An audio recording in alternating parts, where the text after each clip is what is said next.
I've entitled our study this morning as a disaster waiting to happen. I think as soon as we get into the scriptures, you'll find out why. We're looking at the true-to-life story of King Rehoboam. Not very well known, but he was the heir of King Solomon. So he could have carried the dynasty forward, but he didn't. In Rehoboam, we see someone who is born to riches, born to privilege that most of us will probably never see in our life. But he squandered those opportunities. He had opportunities to build and enlarge what his father Solomon had handed him on a golden platter. And he could have been one of Israel's greatest kings. But instead, history is uncharacteristically brutal, really brutal if you read it to his memory. The Bible says this, and maybe this would be his life verse. The Bible says he did evil, provoked God to jealousy more than any other king following after him did. And ironically, his name, Rehoboam, it literally means he who enlarges the people. That's his name. That his father gave him that name reveals how he felt about his son and heir, and that he was no ordinary son. The name tells us that Solomon felt his son had infinite potential and infinite possibilities. He was the one supposed to build on and expand what his father had started. But the history that's faithfully recorded by the Bible for us about Rehoboam, well, it gives us some startling object lessons, which I think we should all burn in our hearts. Let's start reading from 1 Kings. Turn your Bibles to 1 Kings chapter 14.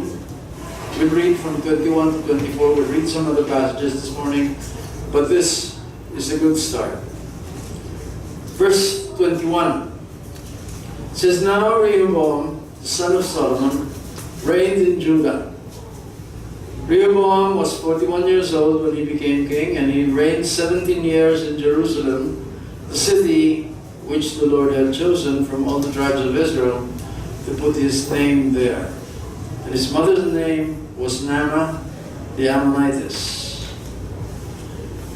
Verse 22, And Judah did evil, it says, in the sight of the Lord, and they provoked him to jealousy more than all that their fathers had done, which the sins they had committed.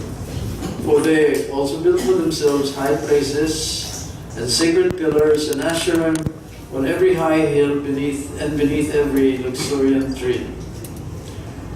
Now there are significant historical gaps between verse 21 and verse 22. We'll fill those in later so we don't miss the full import of what we're reading here. Verse 24. Verse 24, And there were also male cult prostitutes in the land. They did according to all the abominations of the nations which the Lord dispossessed before the sons of Israel. Now, as we read that, I want you to note that in the middle of all of that, appended to the end of verse 21, we find a sudden reference to Naamah, Rehoboam's mother. It says there, just out of nowhere, you're reading, it says he reigned 17 years in Jerusalem, city which the Lord had chosen, and his mother's name was Naamah the Ammonitess. Now why does it do that? It's a curious thing, isn't it? Why would it suddenly switch over and name his mother? Well, Meneral Unger in archaeology and the Old Testament tells us Ammonites, well, they were descendants of Lot's youngest daughter. That Naamah lived in Sodom among all kinds of illicit sex cults, along with the worship of the pagan gods Molech and Milcom. And Naamah, Rehoboam's mother, was one of the wives that Solomon brought over from the neighboring countries. She evidently brought her Ammonite gods and worshipped with her, and very clearly they had a very deep and lasting effect on her son. Now, I want you also to take note that verse 21 says that Rehoboam was 41 years old when he began his reign. 41. That would put him at just 1 year old when Solomon began his own 40 years as king of Israel. It means Rehoboam had every opportunity to observe what was happening in Solomon's court. It also means that he had much opportunity to observe what was happening at home as well. And there, what did he see? He saw his mom's cults and worship, and he saw that Solomon did nothing to stop any of it. Now, let's read what happens next. 2 Chronicles chapter 12, verses 2 to 11 tells us.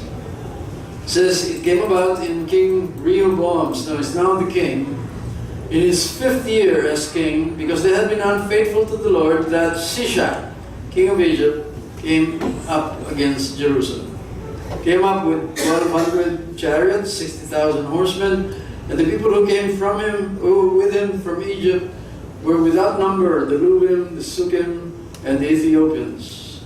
And he says to us, he captured the 45 cities of Judah and came as far as Jerusalem. And then, verse 5, then Shimei, the prophet, came to Rehoboam and the princes of Judah who had gathered at Jerusalem because of Shishak. And he said to them, thus says the Lord, you have forsaken me, so I have also forsaken you to Shishak. And so the princes of Israel and the king humbled themselves and said, the Lord is righteous. Now that's a good part. And when the Lord saw that they humbled themselves, the word of the Lord came to Shema, saying, they have humbled themselves, so I will not destroy them. But I will grant them some measure of deliverance, and my wrath shall not be poured out on Jerusalem by means of Shishak. But they, it says in verse 8, will become his slaves, so that they may learn the difference between my service and the service of the kingdoms of the countries. And so Shishak, king of Egypt, came up against Jerusalem, took the treasures of the house of the Lord and the treasures of the king's palace. He took everything, we're told. He took the golden sheets, golden shields which Solomon had made. And remember, listen to this. Verse 10, King Rehoboam then made shields of bronze in their place, committed them to the care of the commanders of the guard who guarded the door of the king's house. And it happened as often as the king entered the house of the Lord, the guards came and carried them and then brought them back into the guard's room. Now, in verse 2, we see God's fury sweep through the land. This is starting on the 5th year of Rehoboam. God's chosen scourge was Shishak. He was the Pharaoh and king of Egypt. He's known in history as Sheshon. Those of you who follow biblical history, and actually this is written all over. If you took up history in college, this is one of the things that you study about Egypt. One of the most powerful dynasties in Egypt's history. Archaeologists have found in Karnak in Egypt a temple which records the progress of Sheshon's campaign through Judah, listing the number of cities that he had conquered and destroyed. 150 cities are listed.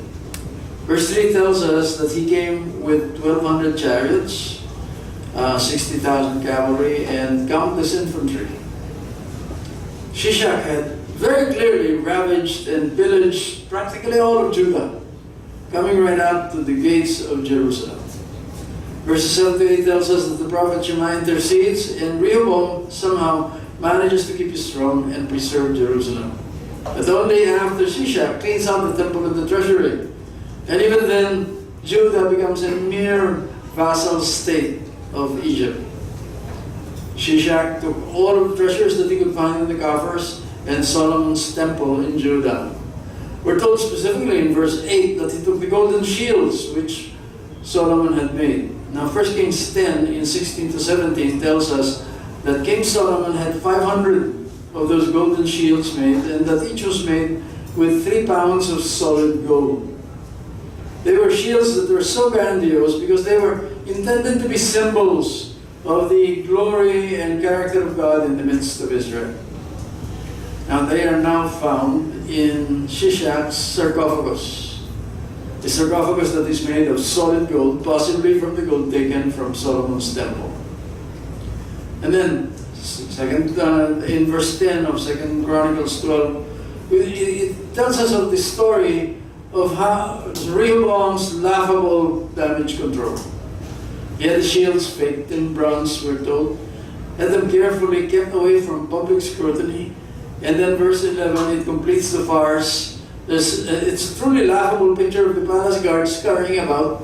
Imagine furiously polishing the fake shields every time, and then they would put them on display, and then spirit them quickly back into the guard's room before anyone could take a close look at them. That's how they had come to that. Try and imagine the disaster that Rehoboam was. Try and imagine the depths to which they had fallen. Barely 5 years earlier, kings and queens, they would travel to Jerusalem to wonder at what they had accomplished. Barely 5 years earlier, they were the toast of the Middle East. They were the exhibits of God's power, of glory and grandeur for all to see. And now here, just barely 5 years later, they had become the goats, a slave nation, a reproach for all to see. Try and explain Rehoboam. How could anyone who literally grew up with all of that wealth and privileges imaginable, how could he turn out so badly? How could anyone who grew up under the watchful eye, guiding hand of the wisest guy the world has ever known, turn out to be naive, turn out to be so dumb, turn out to be so stupid? How can anyone so promising turn out to be such a huge turd? Because that really is the word that he deserves. You don't have to go very far to track it down. The roots go back to the kind of father that he had. King Solomon is a failure prototype of so many fathers today. Kaya siguro akong bitaw ngayon. You see, eminent research psychologist Samuel Osherson, I think is his name, did a study of 370 Harvard University graduates from the mid-1960s. They were in their 30s and 40s at the time of the research, but they had already made it in every sense of the word. They had become successes. They were the ones who had made it, or were just about used every measure the world around us uses. They had money, they had power, they had prestige. But just as successful as this man had apparently been, there was a haunting refrain throughout most of their lives. Osherson says, the interviews I've had with this man in their 30s and 40s convinced me that the psychological or physical absence of fathers from their families is one of the greatest underestimated tragedies of our times. Another research psychologist by the name of George Valiant interviewed successful businessmen, scientists, scholars who had reached the age of 47. And as these men looked back over their lives, it became apparent that in more than 95 of these cases, fathers were cited as negative examples and were mentioned as people who were not influences in their sons' lives. Still another psychologist by the name of Jack Sternbach critiqued the father and son relationship in 71 of his high-profile, high-paying clients. This is what he found. Firstly, fathers were physically absent for 23% of the men. 29% had psychologically absent fathers who were either too busy at work, uninterested in their sons, or passive at home. 18% were psychologically absent fathers who were austere, who were moralistic, who were emotionally uninvolved. 15% had fathers who were dangerous, frightening to their sons, and seemingly out of control. Only 15% of these men were appropriately involved with their sons. Now, this is a tragedy, a real tragedy in the making. I was part of a ministry for about 20 years in Lake Tahoe, which when we would actually see these guys, people like this, year in and year out, come to Lake Tahoe. They were listed in the Forbes 500, many of them. They were billionaires, you know, and they were like this.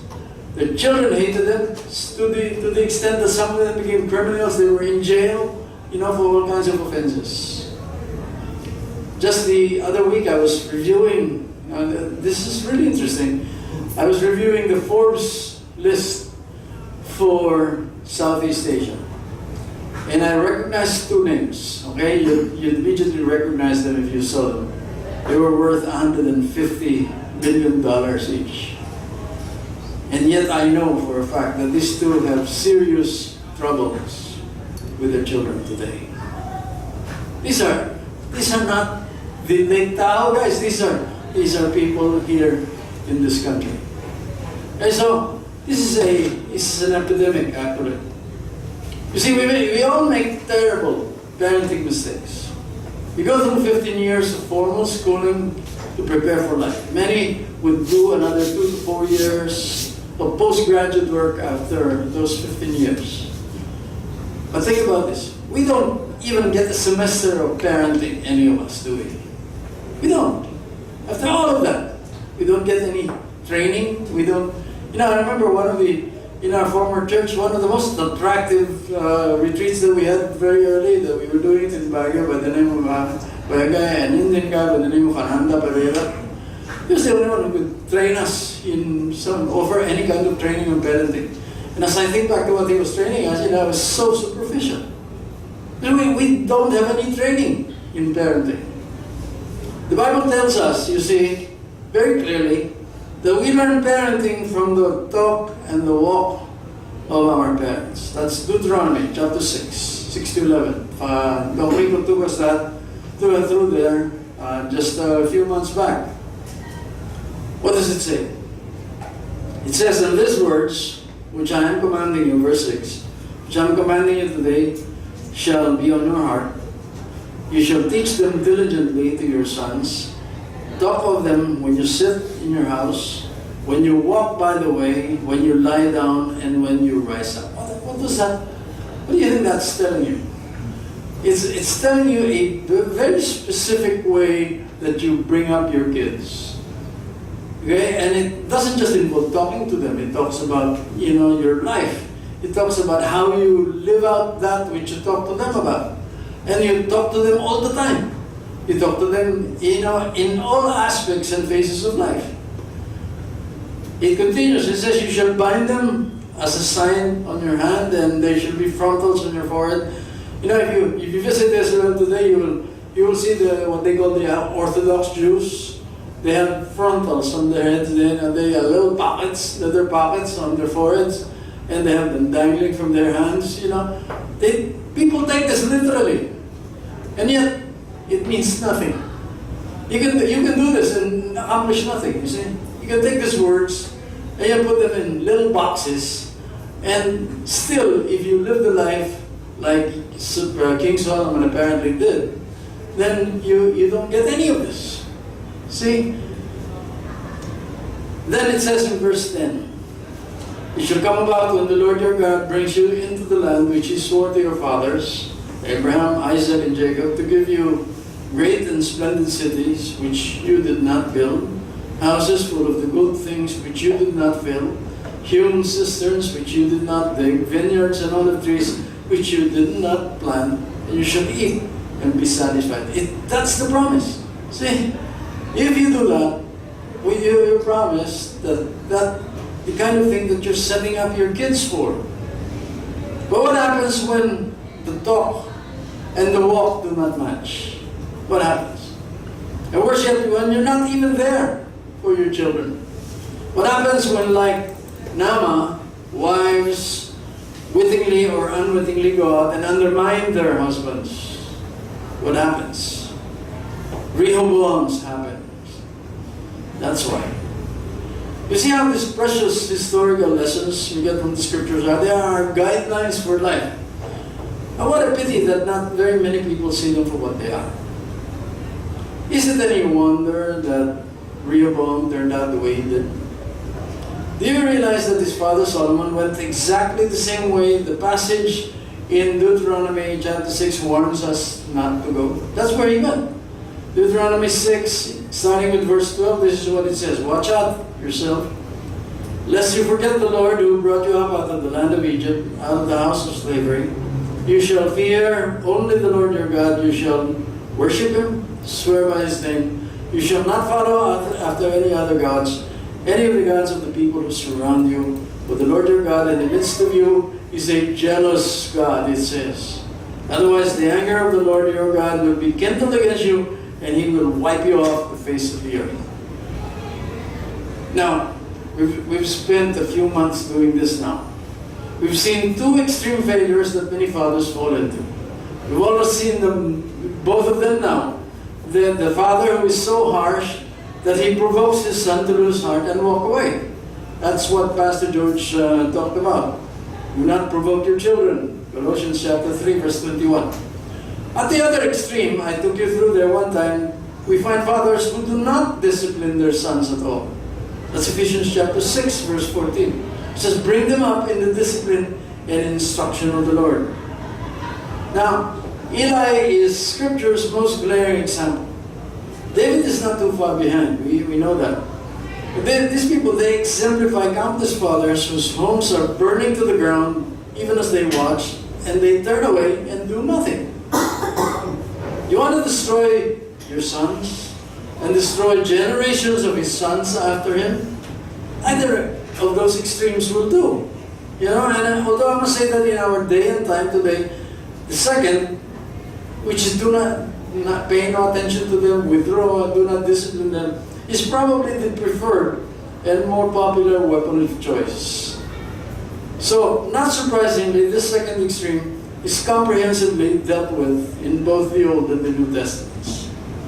This is one of the lessons that jump out from the true history told us in 1 Kings 12 and 2 Chronicles from 9 to 10. There we find the chilling stories surrounding Rehoboam, son and king of Israel, of the king of Israel, King Solomon. He was a disaster waiting to happen. Following David's pivotal, tumultuous years, his son Solomon brought Israel to dizzying heights of power and prosperity in the ensuing 40 years. Dignitaries from all of the civilized world would come and see and learn from them, learn from the marvel that Israel had become during those 40 golden years. Rehoboam, you see, inherited that mighty kingdom. He was handed the fruit of almost 40 years of crucial, formative kingdom-building years under King David, and the next 40 peaceful, phenomenally productive years under his father, King Solomon. And not many can destroy 80 years of work in just 3 days. But that is exactly what Rehoboam managed to do. In 3 days, he destroyed 80 years of work. 10 tribes who had faithfully followed after David and Solomon broke away. And though Rehoboam managed to hang on to the remaining 2, it was downhill from that point on. The 10 who broke away were eventually conquered, you will remember, carried away into captivity by the Assyrians. They are referred to today as the lost tribes. No one knows where they are. Well, Hitler found some of them, 6 million, and they killed them, right? Those are the lost tribes. The wrecking machine, Rehoboam goes back to the utter failure of Solomon to properly father his son. Solomon, the richest, most powerful king Israel had ever had, failed utterly as a father. The wisest man in the world had raised a son who turned out to be one of the greatest fools in all of history. Now, I don't have chapter and verse for that, but history very clearly points out that thing. History tells us that when fathers fail, their sons instinctively pick up on their father's worst traits. You know, this world hasn't yet seen worse mass murderers than Adolf Hitler or Joseph Stalin. What did they have in common, those two? Both had terrible, incompetent fathers. That's what they had. What was it that Solomon did that was so terrible that it destroyed Rehoboam? There's probably more, but there's just 3 things that immediately stand out. Firstly, Solomon was sexually out of control. sexually out of control. Rehoboam very happily followed suit. In the brief reign of Rehoboam, he managed to collect 18 wives, 60 concubines. Like father, like son. Secondly, Solomon walked away from God. Well, so did Rehoboam. We're told that he and all of Israel with him forsook the law of the Lord. Like father, like son. Third, Solomon was a very harsh leader. He inflicted forced labor on his people. We find that in 1 Kings chapter 5. He forced men from the northern tribes into construction crews so he could turn Jerusalem in the south into the crown jewel of his reign. His harshness was like salt in the wounds of those tribes. What about Rehoboam? On the very day that Solomon died, men from the northern tribes, the ones that eventually broke away, presented him with an eminently reasonable request. 2 Chronicles chapter 10, verses 4 to 8. They said, "Your father made our yoke hard. Now therefore lighten the hard service of your father and his heavy yoke, which you put on us, and we will serve you." It's an eminently reasonable request, right? What was his reply? Reply remarkably arrived at after he sought counsel from the elders who had served Solomon, and their advice was to be kind and compassionate to this people. But he forsook that and then sought the advice of, it says very clearly in the scriptures, the advice of his friends who had grown up with him. What was his advice? What was the advice that they gave him? This is what it says. And this is what he told those people. "My little finger," he says, "is thicker than my father's loins."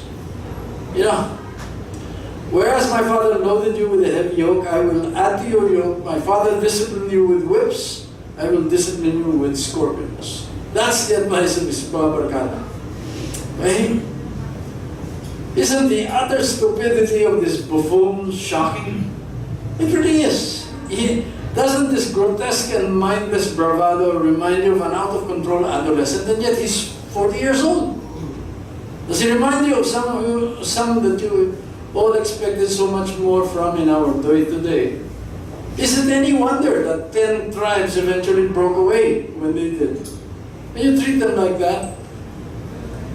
You see, there is absolutely no record of Solomon ever attempting to mentor Rehoboam. He was too busy. He was too busy running and expanding the kingdom. Too busy with his grandiose building projects. Too busy being the erudite, wise king. He was too busy to father his son. This, despite David, his father, you remember we took this up? His father heroically, systematically mentored him, Solomon, making up in Solomon for his ghastly record with his other sons. There's a companion passage to Pastor George's passage in Colossians 3:21, which we spent time on last time. Deals with this serious problem, this all too prevalent extreme fathering error and its tragic consequences. Here's what it says. "Fathers, do not provoke your children to anger.